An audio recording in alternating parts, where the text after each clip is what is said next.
नमस्कार, मैं अकरम रजा और आप देख रहे हैं खबर 365 न्यूज। खास बातचीत में मैं आज बात करने जा रहा हूं धनबाद के पूर्व पार्षद रुस्तम अंसारी जी से। खास बातचीत करेंगे और बातचीत में जानेंगे कि तमाम धनबाद के क्षेत्रों में नगर निगम के चुनाव जल्द ही होने वाले हैं। इसको लेकर जिस तरह से बाजारों की सरगर्मी तेज होती दिख रही है, वहीं रुस्तम अंसारी जी भी इस सरगर्मी को लेकर बाजारों के सरगर्मी में काफी चहलकदमी को तेज करते हुए नजर आ रहे हैं। हम बात करेंगे, कुछ प्रश्न हैं और उनसे जानेंगे कि वो मेयर बनेंगे और वो जब पूर्व पार्षद हैं तो उन्होंने क्या क्या काम किया और तमाम शिक्षा स्वास्थ्य को लेकर जिस तरह से उन्होंने एक मुद्दा बनाकर शहर में उठाया है वो कितना कारगर साबित होगा। आइए हम जानने की कोशिश करते हैं। ऐसा है कि देखिए 2010 से लेकर 2015 तक हम वार्ड नंबर 35 के पार्षद रहे हैं। उसके पहले मेरे पिताजी 40 साल मुखिया थे, 99 में देहांत हो गया और उनसे सीखने को मुझे बहुत मिला समाज के प्रति, जनता के प्रति। तो जब पार्षद हम थे तो उस समय 55 पार्षद हम लोग थे। पूरा धनबाद नगर निगम की पृष्ठभूमि रही है। तो उसमें क्योंकि बहुबली उस समय मेयर, डिप्टी मेयर लोग थे, उस समय का मेयर, और उनसे लोग घबराते थे। तो हम लोग एक एकता मंच बनाया 55 पार्षद में हम लोग क्या किए कि उसका अध्यक्ष ये लोग मिलकर बनाए। अब बनाने के बाद से हम लोग जनता की हर समस्या, क्योंकि 55 वार्ड में हमारा दौरा होता था, हर माननीय पार्षद लोग बुलाते थे, तो हर वार्ड में कुछ सिमिलर टाइप का जो चीज था जो सब वार्ड में है, कुछ अलग अलग प्रॉब्लम था।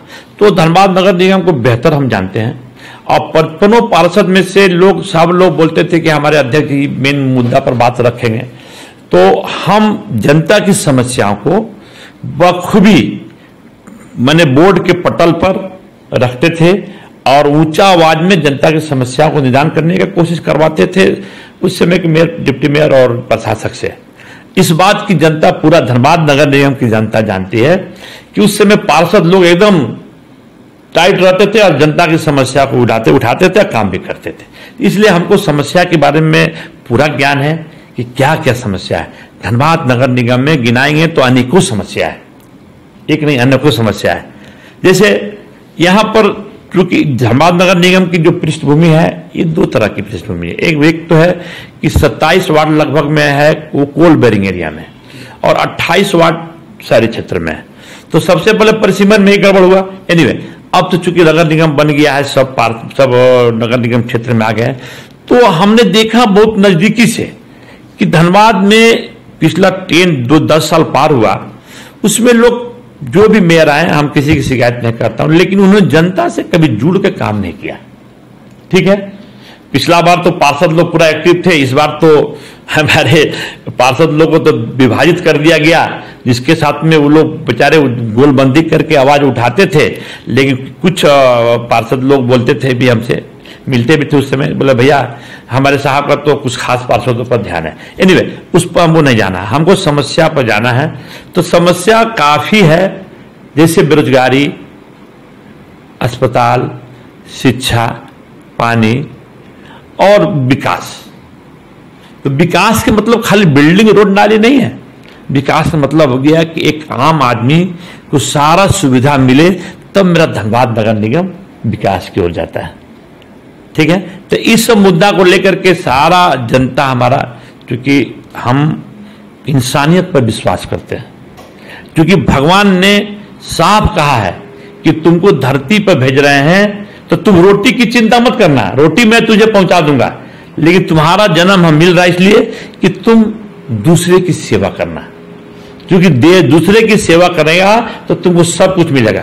अब मेरे खास करके गीता में भी लिखा हुआ है और कुरान में भी लिखा हुआ है कि भगवान को सबसे बड़ा पूजा पसंद आता है खिदमते खल्क, जो दूसरे की सेवा करो। आज देखिए यही काम मेरा है कि जो हम दूसरे की सेवा की भावना को समझते हैं, इसलिए मेरे सारे मित्र, क्योंकि जिला में 100 आदमी को आप ले लीजिए, जिसमें 90 आदमी जरूर कहेगा कि रुस्तम भाई बहुत अच्छे इंसान है। वह लोग वैसे तबके के लोग, जिसमें व्यापारी वर्ग हैं, ठीक है, उद्योगपति हैं, मजदूर वर्ग हैं, ठीक है, और सामाजिक वर्ग के जितने भी लोग हैं उन्होंने हमको प्रेशर डाला कि आप मेयर के चुनाव बनिए, आप बढ़िया से डीएमसी धनबाद म्युनिसिपल कॉर्पोरेशन को चला सकते हैं। और मेरी एक सपना है कि मैं अपने धनबाद, एक सुंदर धनबाद हम देखूं, और यहाँ के लोग को जब तक एक सुंदर धनबाद नहीं करना में समझ में आएगा तब तक वो नगर निगम कोई मतलब नहीं है। मैंने अनेक समस्याएं, हम क्या बताएं आपको, मैंने कि आप एक बार मौका दें, हम वो देखें कि हम क्या क्या कर सकते हैं। एक प्रश्न है सर कि धनबाद के मेयर चुनाव जब आप जीत कर आएंगे तो जिन जिन समस्या के साथ साथ और खासकर विस्थापन का जो मुद्दा है सर, उसको आप किस ढंग से लेते हैं और क्या उसके लिए खास करने जा रहे हैं सर? देखिए, भगवान यदि यहाँ की जनता ने यदि हम पर भरोसा जताया, भगवान ने जीत दिया, तो सबसे पहले मेरे दिमाग में खाका तैयार है कि हमको माननीय 55 पार्षद के साथ, डिप्टी मेयर के साथ एक सामंजस्य बना करके धनबाद नगर निगम के क्षेत्र में रहने वाले वैसे उद्योगपति, वैसे व्यापारी, वैसे मजदूर जो अपना धनबाद समझे, ये मेरा धनबाद है, हमको कुछ इसके लिए कुर्बानी करना है, उस तरह का मेरा 25-30 आदमी का एक टीम रहेगा हर वक्त से।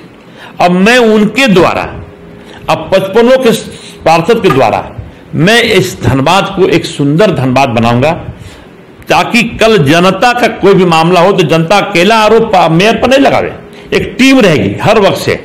और वो लोग जिस हिसाब से जैसे कहेंगे, जिस तबका से, हाँ, इसमें एक विंग महिला का भी रहेगा, एक विंग महिला का भी रहेगा, जो उनके साथ सामंजस्य बना करके शिक्षा का मामला हो, बेरोजगारी का मामला हो, अस्पताल का मामला हो, ठीक ना, और भी कई समस्या क्या मतलब दिन भर पानी का मामला हो, ठीक ना, ये सारी समस्या को हम लोग हल करने की कोशिश करेंगे। और मेरा अपना सपना है कि जिस तरह से दिल्ली म्युनिसिपल कॉर्पोरेशन है उसी तरह से हम धनबाद म्युनिसिपल कॉर्पोरेशन में बनाए, ताकि अस्पताल एक ऐसा सुव्यवस्थित अस्पताल हो जहां हर तरह के डॉक्टर हैं, हर तरह का इलाज हो, हर तरह की सुविधाएं हो। और मेरा यहाँ का धनबाद वासियों को कहीं कलकत्ता नहीं जाना पड़े, बंगाल नहीं जाना पड़े, भेलोर नहीं जाना पड़े, दिल्ली नहीं जाना पड़े, उसकी सारा सुविधा इंशाल्लाह हम, भगवान ने चाहा तो हम यहाँ कराएंगे। एक प्रश्न और है सर कि धनबाद नगर निगम के जो मेयर के 2 बार चुनाव हुए हैं सर, क्या कुछ गतिविधियां रही हैं और विकास का कितना काम उठकर जनता को फायदा पहुंच सका है सर? देखिए, मैं किसी के बारे में कटाक्ष नहीं करूंगा, क्योंकि मेयर की पोस्ट राजनीतिक पोस्ट नहीं है। रियल में सोचिए तो मेयर की पोस्ट कोई राजनीतिक पोस्ट नहीं होती है, वो सामाजिक पोस्ट होती है।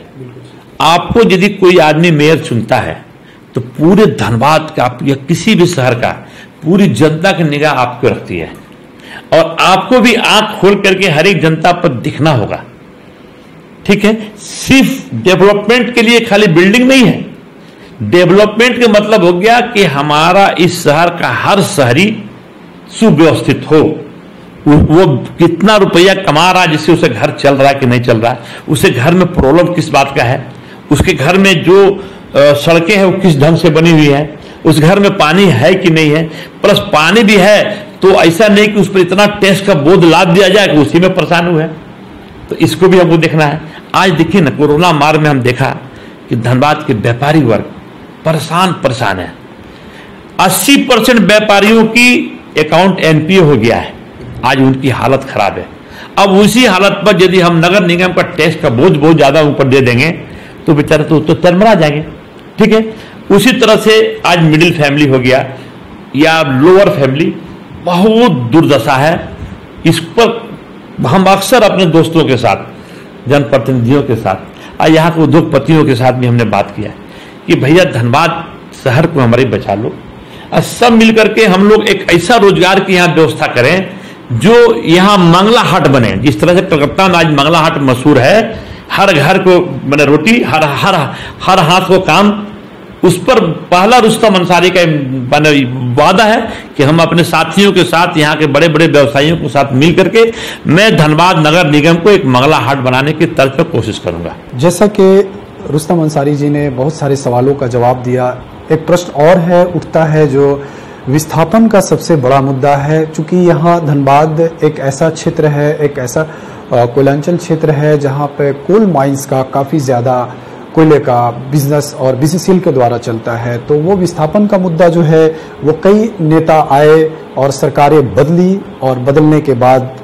किसी प्रकार से कोई बहुत अच्छा लाभ नहीं मिल सका। हम रुस्तम अंसारी जी से जानने की कोशिश करेंगे और अभी के जो हालात उत्पन्न है विस्थापन को लेकर वो क्या इस विषय पर कहते हैं, जानने की कोशिश करेंगे।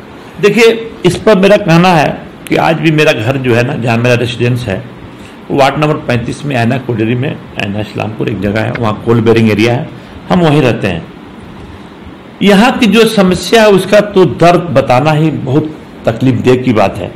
हमारा घर धनबाद में भी है, लेकिन चूंकि हम इन लोगों से प्रेम करते हैं, गरीबों से मेरी बहुत प्रेम है, मैं इन लोगों के बीच ही रहता हूँ। इसके पास इतनी समस्या है कि एक असियाना और छोटा सा झोपड़ी बचा हुआ है, कोई उसके पास रोजगार नहीं है, खाने को नहीं है, बढ़िया से रहने को नहीं है, जैसे तैसे आग के ऊपर में वो अपना घर बसाए हुए। तो आज गवर्नमेंट की पॉलिसी है कि भैया इसको उठा कर वहां बसा दो, लेकिन गवर्नमेंट कभी उस बात पर कभी चिंता की है, वहां बसा देंगे तो वहां खाएगा कैसे? यहाँ कोल बेरिंग एरिया में तो थोड़ा सा कोयला चुन करके बेच लेता है तो उसकी जीविका चल जाती है, और उसको ले जाकर के कहीं आप दूसरे जगह बसा दोगे, रोजगार नहीं दोगे तो वह खाएगा क्या? आप बिल्डिंग दे दोगे तो खाएगा क्या वो? तो सबसे पहले मेरा मुद्दा है कि हम वैसे जगह पर विस्थापित को अभी हम नहीं कर सकते हैं जब तक हमारा रोजगार नहीं मिलता हो। प्लस देखिए, नाजबेलगड़िया में DRDA वाले लोग यहाँ के प्रशासन ने बसाया, क्या आज वहां की स्थिति? वहां पर भी लोग एकदम चरमरा गए हैं, कोई रोजगार का साधन नहीं है। तो आखिर कोई भी सरकार बनती है, स्टेट गवर्नमेंट बने चाहे सेंट्रल गवर्नमेंट बने, तो किसके लिए बनी है? इसी जनता के लिए बनती है। तो जब जनता ही खुश नहीं रहेगा तो गवर्नमेंट किस काम का है? और वह कोयला किस काम का? आखिर घर में उजाला हो तो किसी को जान मार के, किसी को आप भूखा मार करके आप घर में किसी को उजाला नहीं कर सकते हैं। तो ये अनेक समस्या, ये भी समस्या है।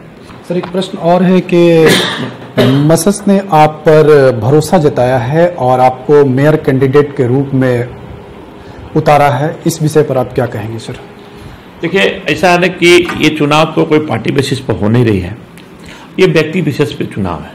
हमने पहले बताया कि हमारा जो अपना रिलेशन है हर जाति में, हर वर्ग के लोग में है, वो व्यापारी वर्ग हो, उद्योगपति वर्ग हो, मजदूर वर्ग हो, या रिक्शा चालक वर्ग हो, या ऑटो चालक वर्ग हो, सब जगह मेरा अपना एक व्यक्तिगत पहचान है, अपनी एक व्यक्तिगत रिलेशन है। इन लोगों के कहने पर हमने मन अपने आप बनाया, लेकिन पार्टी ने हमको 2014 के विधानसभा चुनाव में, झरिया विधानसभा में चुनाव लड़ाई थी, हमने एक अच्छा प्रदर्शन किया। हमारे लोग, हमारी पार्टी, वो लोग सब मिलकर लगभग 19-20 हजार वोट अप्रोक्सीमेटली हमको मिला था।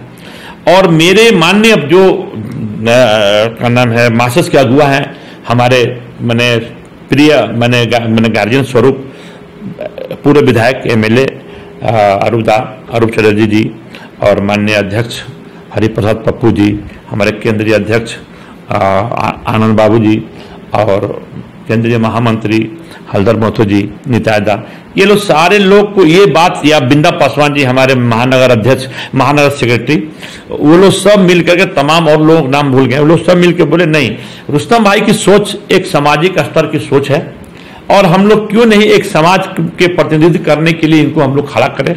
तो वो लोग समर्पित किए हैं। अब प्लस जितने भी हमारे उद्योगपति दोस्त हैं या जिनसे मेरा रिलेशन है, या हर तरह के, हर वर्ग के लोग, मैंने बोला ना कि कोई ऐसा जाति नहीं है, कोई सा वर्ग नहीं है जिसके लोग हमारे साथ में, सब लोग मिल करके चुनाव लोग भेज रहे हैं। तो हमने चुनाव लड़ने की रास्ता दिखाई। और हम कोई काम करते हैं भैया, पूरा धनबाद गवाह है कि हम बढ़ चढ़ के हिस्सा ले काम करते हैं, और इंशाअल्लाह हमको लगता है कि मेरा भगवान हमसे बहुत खुश है। इस बार चुनाव हम लोग निकालेंगे, जितना जनता का हमको साथ मिल रहा है। एक तरफ हम हैं, एक तरफ बहुत बाहुबली लोग हैं, इस बात को तो इशारा में आप लोग समझ सकते हैं। और भगवान ने तो सच का साथ दिया है, लेट सवेर सच की जीत होती ही होती है। इसलिए भगवान ने चाहा यदि बन गए। और हमको देखिए, साफ साफ बात, मेरा एक ही तो बात कहना है कि मैं आज भी गीता और कुरान सब पढ़ता हूँ, 1-1 घंटा पढ़ते हैं, और हमको समझ है कि हमको करना क्या, क्या नहीं करना है। सबसे पहले बात महिला को भी हमको आगे बढ़ाना है, क्योंकि हमने इस पर भी चर्चा किया था। तो आज देखिए, घर में मंगलाहाट में क्या है, घर में काम लाकर देता है और सुबह में ले जाता है। तो घर के अंदर महिलाएं, हमारी माताएं बहनें भी काम करेगी, हमारे जो यूथ हैं उनको भी काम मिल जाएगा, हमारे जो बड़े भाई लोग, उनको भी काम मिल जाएगा, तो खुशहाली तो अपने आप हो जाएगा। आज जो शहर खुशहाल हो गया वो ऐसे डेवलपमेंट हो गया, ऐसे डेवलपमेंट हो गया। कल जो आज टैक्स देने के कतरा रहे हैं, कल तो झोली भर भर कर टैक्स देंगे लोग, तो नगर निगम अपने खुशहाल। सारा लोगों से मेरे वादा है कि सबके साथ मिल बैठ के काम करेंगे, मेरा कोई डिक्टेटरशिप नहीं चलेगा।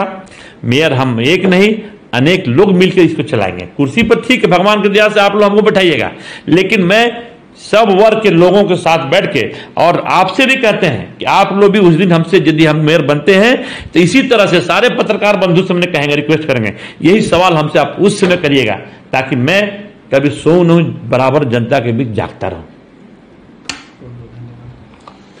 जैसा कि आपने देखा, हमने रुस्तम अंसारी जी से बातें की और तमाम धनबाद की जनता ने भी इस पर विश्वास जताया है कि रुस्तम अंसारी जी एक अच्छे कैंडिडेट के रूप में उभर कर सामने आ रहे हैं।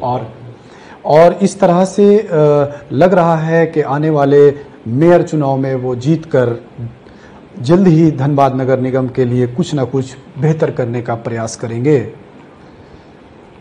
कुछ और कहना चाहते हैं हमारे मेयर प्रत्याशी हैं, और उनसे बातें करेंगे और जानने की कोशिश करेंगे। देखिए, जब पार्टी ने हमको समर्थन देकर उतारा तो हमारे जो पार्षद भाई थे, पहले भी इस बार भी, सबके फोन आने लगे कि भैया एक बार फिर से वही रामराज लाइए जो हम लोग थे एक समय और बढ़िया से मिलकर काम करते थे। तो आप देखिएगा कि इस बार कोई कंट्रीब्यूशन, मैंने कोई आपस में झमेला झंझट नहीं रहेगा। आप 55 और मेयर और डिप्टी मेयर मिल करके हम लोग अपने धनबाद को बहुत बेहतरीन बनाने के सपना लेकर के हम आगे बढ़ेंगे। और भगवान ने चाहा तो यदि सपना पूरा हो गया तो लोग, यहाँ की जनता से हम वादा करते हैं कि एक बार यदि मेयर बन गए तो फिर आप जिंदगी भर हमको मेयर रखिएगा, ये हमको पूर्ण विश्वास है। जैसा कि आपने देखा, हमने रुस्तम अंसारी जी से बातें की और बहुत सारे तमाम ऐसे मुद्दों को उन्होंने उठाया जो विगत कुछ सालों पहले जो नगर निगम के चुनाव हुए और काम अधूरा रह गया, उसे भी पूरा करने का ये प्रयास करेंगे। इसी तरह देखते रहें, बने रहें हमारे साथ। खबर 365 न्यूज़ के लिए धनबाद से विजय रवानी के साथ अकरम रजा की रिपोर्ट।